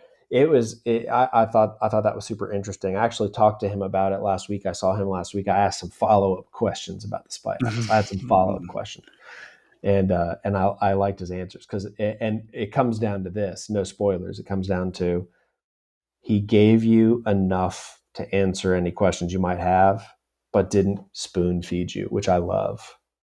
Yeah. Yeah. Those reasons have to be organic. That's the whole Yeah. thing. They can be anything as long as you can make it organic and not come out of left field and not, Hmm. it'll work. But yeah, I think with Poltergeist, they they couldn't leave, because Carol Ann. So Hmm. you get it's an organic thing. It's like, if Carol Ann if they'd have had her, they'd have been fucking gone, Right. then roll credits. But yeah, Right. it has to be organic. Right. In fact, I mentioned a book called The Grip of It uh, on Neil's podcast, and The Grip of It. I love that book. It's bleak, and um, but it's kind of hubris plus financial pressure that they stay, and and the stuff that happens to them would have me out of that fucking house. I don't care how much I paid. Oh yeah. And that was my one issue with the book was I was like, nah, you've done such a good job describing this terrible, scary shit that I think they're gone. I don't think they're staying there anymore. Yeah. Yeah, much like Morgan Bright, that is not a feel-good book. That is No, a feel-bad book. that is a feel bad book, and every now and then you need a good feel bad book. Yeah, yeah. Now, I mean, I'm wondering what other works you read or you watched before writing Morgan Bright. We know because you said off air that you haven't seen Session 9, Mhm. which you absolutely should. And as you mentioned, Neil McRobert, we unboxed it with him on a Story Unboxed episode of This Is Horror. Mhm. I think that's the one I listened to. That, and it was funny because even though I listened to the whole thing, because I pretty much just listened to the episodes all the way through. I'm not going to stop it and be like, I'll get to that movie. It didn't ruin it for me. It actually made me much more interested in watching the movie. Just hearing your different theories about what happened. And I think, if I'm remembering right, Bob, you had a theory that kind of blew Neil's mind. He kind of like changed his whole perception of it. Um, but now I really want to go back and watch it. But like I said, I have an hour a night, so I gotta be real It's a very judicious. good use of Okay. your time. It, Okay. so you said that you watch movies with your wife. Is your wife into horror too? Oh hell no. She's she was able to read. She read The Redemption of Morgan Bright. Then the new one that we're taking on sub, she told me she had to scan the last 30%. She was like, I just skimmed it. I'm sorry. And I was like, no problem. It's pretty brutal. And and when it comes to horror movies, she's not really into horror movies. So and I wasn't for the longest time. I told you guys I'm a scaredy cat, but I about probably 2-3 years ago, I made an effort to start watching more horror movies because I wanted mainly to study what scares me. I wanted to learn what scares me for when I write. And so I was reading horror and I was watching horror and just kind of started going through the catalog. I would take people's recommendations and go and watch stuff. And now look, I grew up in the '80s. I saw the slashers. I would go at a friend's house. Saw those, got the crap scared out of me. Um, but in the modern era, I hadn't been watching a ton of horror. I mean, in my mind, the scariest movie, yeah, for a while when I was watching a new horror movie, I was rating it on what I called the event horizon scale of scariness, where like one is like, I don't know, Ghoulies or something, make Gremlins, and like 10 is Event Horizon. And so I started watching a bunch, and what surprised me was I wasn't getting scared. I wasn't finding anything scary. In fact, I was finding a lot of it undercooked in my mind. Most of the movies I was watching, I was like, I feel like they could have done more here. And a good example is like, I don't know if you guys saw Talk to Me, or Yeah, Speak to Me, yeah. Talk to Me. Mhm. Talk to Um, me, yeah. Yeah, I saw that. I went and saw that in the theater with Preston Fossil because he lives here in Dallas too. And so he and I Yeah. occasionally we go on little movie dates. He and I will go watch a movie, and we saw that one, and I liked it a lot. I really liked the conceit. I thought it was super cool, and I came out of there going, I thought that could have gone harder. And I'm finding that now with a lot of movies. Now the two that legit scared me the most, and I have graduated, guys, by the way, to be able to watch these things at night because for the longest time I'd only watch them during the daytime. If my wife was gone, I put one on in the daytime. I could see everything. Okay, but I can watch them at night now. And the two that had it did legit freak me out the most in the last year were probably the Babadook. And the reason the Babadook freaked me out was it's shot in a very kind of just it's shot very well. The light is a certain way, but also it's they use stop motion to animate that thing. And my eye was not ready to see it. Like at one point they look up on the ceiling and it's on the ceiling and it's moving in a stop motion way. But you're not thinking I'm about to see stop motion. So it's in the dark.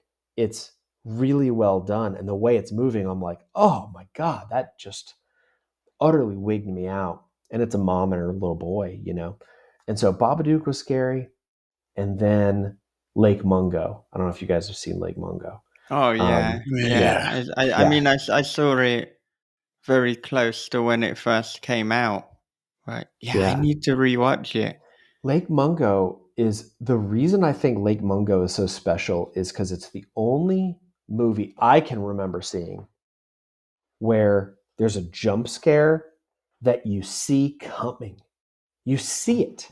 And you probably guys Yeah. probably know the thing what I'm talking about, the thing in the distance that comes closer. And Yeah. but once it's in front of you, that's the jump scare. But you know it's coming. It's almost it is worse than having it just pop up in front of you, right? Mm-hmm. That's that particular scene, man, that blew my mind. But at the same time, I was scared. I was scared in the moment. I was also in awe of how well done it was. So Mm-hmm. I was kind of taken out because they did too good of a job almost.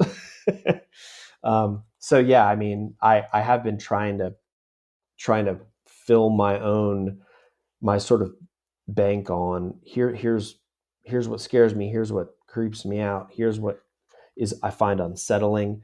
I mean, I love Hereditary, I love Midsummer, and look, Redemption of Morgan Bright. There's definitely some Midsummer influence in some scenes in this. I do a lot. It's not exactly outside, but it's set outside in Morgan's mind when she's seeing some things, and it's like this beautiful prairie and all of this. And I was very much channeling the the color tone and the brightness of Midsummer when I was writing those scenes. Yeah. I'm just thinking I've got to rewatch Lake Mungo. I haven't. It's been so damn long, and yeah, Hereditary and Midsummer are two of my favorite movies. Like, Yeah. Yeah. just so very good. You Yep. made me Absolutely. think too about, and it's something I just now realized too. It's like especially Midsummer, is that the beginning is so filled with grief, and the colors are blue gray palette. So he's already did this blue gray, and then as you transition to the latter part of the story, which is going to be filled with horror, he has gone vibrantly bright. Yep. And you Yep. you normally you would have this type of visceral horror in a darker setting, but no, he's like, nah, it's outside. you I, I know, think I think putting horror in broad daylight is if you do it right, can be far yeah. more effective than putting it in the dark. It's that juxtaposition again, Mhm. of and the way it was shot with the sort of they're all on drugs, and so Yeah. like there's the kind of warping of the Mhm. camera of the shot. It was just so well done. Although I will say, man, that opening scene at the beginning with the triple murder suicide and the hose to the face taped on. Oh my god, that that wigged me out, man. That freaked me out for sure. I But had to yeah, stop watching the movie yeah, after that when he called when I had to turn it off when he answers the call hmm and she's just wailing, and I was like, okay, I need a break. yeah, And this damn thing just started, and I already need a break. And I'm yeah. like, phew, That yeah, was a hard open, man. yeah. Yeah, I didn't Yeah, have the luxury of being able to turn it off. Yeah, when the Oh, you I theater. saw was it in at the a theater? cinema. I was at a Yeah. cinema in London for my birthday. Let's Happy Oh birthday. wow. yeah, Yeah. and that scream in the opening scene, I think it is the best and also the worst, depending on your viewpoint, capturing of grief in a The, film. and a close tie or second is the mom in Hereditary when the daughter dies, And then and and another she's like, on I'll give Ari another Aster. honorable mention Yeah. to Funny Uh-huh. Games when the boy, well, can we give a spoiler? If people have seen it and I say when the boy dot dot dot, it's about 10 minutes of grief. Ah, Yeah, it's rough. Yeah. yep. grief Well, horror. yeah. Talking of influences, we've got a question from Kyla Faye via Patreon, and they say, I'm curious if Chris is familiar with Michael McDowell's novels, even though the redemption of Morgan Bright's subject matter doesn't have a lot in common with McDowell's. It still feels to me like a novel that belongs in a discussion of American Gothic and haunted America fiction. I'm not familiar with those novels, but it's interesting. It's interesting that comment about American Gothic fiction because as I was writing this thing and reading a lot of Gothic stuff, I I got more and more confused as to what Gothic was. I think that it's kind of making a comeback, but it has lots of different faces, and you know everything from you know Gothic horror that goes pretty hard to the other end of it, which is the classical Gothic, almost the romance, the woman trapped in the big home, the estate, the mysterious man, the rooms. Um, so so honestly, the more time I've spent with it and the more time I've read Gothic stuff, and I apologize, I have not read that. Um, the more I thought it's perhaps maybe a more broad category than I had believed when I got into it. And I will say I'll give a shout out to Susan Hill for The Woman in Black because that's one of the scariest Gothic things I've read. That one really stuck with me, and I hear the movie's actually very good and really scary with Daniel Radcliffe, but I haven't seen that. So I'm Yeah, sorry, I have not read those books. I'm sorry. yeah, and I really want to catch the stage show of The Woman in Black because I know Mm. that that is frequently on in London. So one day Oh, really? Oh, I've got cool. to get to it. Mm. It's meant to be terrifying. I can well believe that it Oh, is. yeah. Oh, I think a stage show of that would be really scary. There's a lot you can do. Yeah. Yeah. Well, Roland Deschain, I'm not sure how you pronounce that. I'm sorry, Roland, but he would like to know. You credit your love of music for influencing your art. Is there any particular band or genre that influenced you the most? Also, what or who do you credit for influencing your writing? And I'll say with the music, if you're gonna label genre, we need to go deeper than that. We need subgenre because I know that you're into heavy metal, so we're doing this properly. There's yeah, I mean it's almost comedic that within metal there's if there's a theme you can think of, there is metal of it, is pretty much a fact. Um, so music music is extremely influential to me, but not thematically. Music is very influential to me as a writer and in my art, for the lesson of pushing a story or pushing an image, pushing something as far as you possibly can without breaking free of the story, right? To to stay within the story, but to get absolutely everything out of it. And the reason that music is so influential to me in that way is, you know, especially like extreme forms of metal, because these musicians are highly, highly skilled people, highly skilled musicians. And yet, many of them choose to play a style of music with themes that they choose that bring in 5, 6 people to a show. And I love the fact that you're like, you know what? This group of people on stage right here, they're doing this because they love this.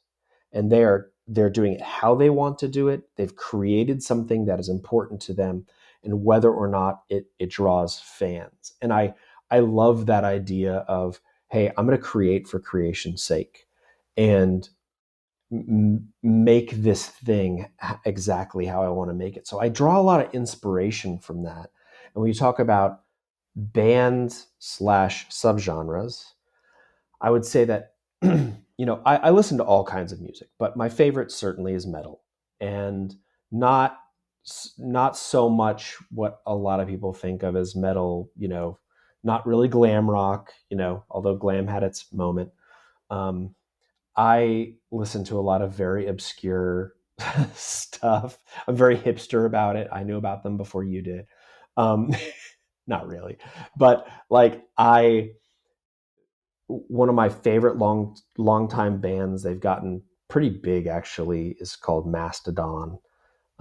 They're from Atlanta or Savannah, I think, Georgia, and I've loved Mastodon for the longest time. One of the reasons I love them, aside from the music itself, is that for a while they were doing themed albums. One of their earliest albums was about Moby Dick, and the album after that was about a drug fueled vision quest up Blood Mountain in Georgia. And the one after that was about a strange uh, sort of spiritual trip through the ether of a child in a wheelchair going to outer space and then having visions of like the Russians and Rasputin and shit. So they they did a lot, and I loved that they were just like, yeah, this is what we're gonna do. We're gonna tell this story. And then there's a band called Vector out of Philadelphia, which I really like, and it's thrash, but it's thematic thrash about like space stuff. And there's a movie called Sunshine. I don't know if you guys have seen this movie. It is about the sun going out, and it has uh, Killian Murphy in it, and it's about this final mission to try to restart the sun with like this spaceship that has all these nuclear bombs on it. And it's got a very weird horror twist at the end that like I'm like, I don't know where that came from. But Vector, one of their albums, they wrote as an accompanying soundtrack to Sunshine. It wasn't the soundtrack to Sunshine, but they wrote their own soundtrack to Sunshine in the form of thrash metal. And then there's like, I mean, look, there's woodland fairy metal, there's Viking metal, there's pirate metal, there's slug metal, which I think is just one band in that subgenre. They're called Sluggage. and then and then I also, I'm a huge fan of Ghost. Now Ghost isn't metal.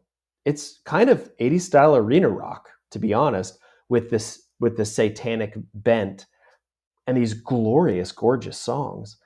And I've seen them live a bunch of times, and they're fantastic. And what I take from them is the packaging of the whole experience and how seamless it is, and how they're trying to present to the fan, uh, uh, you know, a full experience. And I try to think about that in my writing too, and translate as much of that as I can. By the way, there is another band out, um, they are from the Netherlands, I think, and they're called Dogma, and they are female Ghost. So they're nuns. These are nuns, um, that are it's a lot of people might say it's kind of a Ghost ripoff. They sound a lot like Ghost, but they're really good. And so I'm like, fine, man, they could be copying Ghost exactly, but Dogma is awesome. And then I listen to a lot of like a lot of grindcore. Oh, So yeah. I yeah, wondered when you were gonna mention that as you're wearing a Stagnator T-shirt. Stagnator. Oh Yeah, my yeah. god, yeah, yeah. So I love Stagnator, and I need them to put out more stuff. And Pig Destroyer and Life Crusher and Escuela Grind. They're kind of new. Escuela Grind is awesome. Um, yeah, and Mammoth Grinder. I've seen them live a few times, so I really love grindcore. And I mean, it's so funny because I love the freedom of this type of music, and the reason there's so much freedom is because there's no expectations and there's no money in it. And I think that's why it's so liberating, to hear and to consume. And so I really take a lot from that, and I try to